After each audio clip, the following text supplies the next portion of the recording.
पाकिस्तान के खिलाफ पहले टेस्ट मैच में शानदार सेंचुरी स्कोर करने वाले ऑस्ट्रेलियन ओपनर डेविड वार्नर ने नौजवान फास्ट बॉलर नसीम शाह की बॉलिंग की तारीफ करते हुए उनके मुस्तकबिल को रोशन करार दिया है।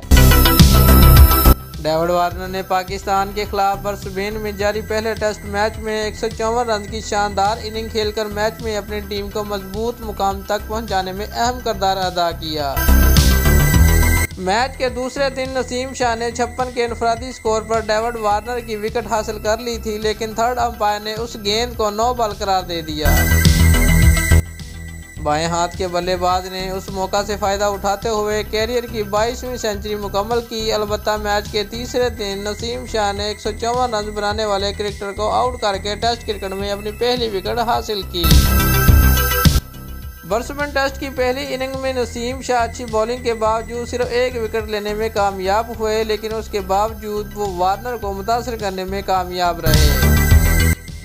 डेविड वार्नर ने कहा कि किसी भी फास्ट बॉलर के डेब्यू के लिए ब्रिस्बेन एक बुरा मैदान है, क्योंकि यहाँ शदीद गर्मी में बॉलिंग करना चैलेंज होता है। लेकिन नसीम शाह ने मैच में उम्दा बॉलिंग करते हुए पूरे दिन में तेज़ रफ्तार को बरकरार रखा और उन्होंने मुझे काफ़ी मुतासर किया। उन्होंने 16 साल फास्ट बॉलर का 10 साल कबल डेब्यू करने वाले मोहम्मद आमिर से मुवाजना करते हुए कहा कि जब आमिर पहली मरतबा आए थे तो उन्होंने भी हमें काफ़ी परेशान किया था।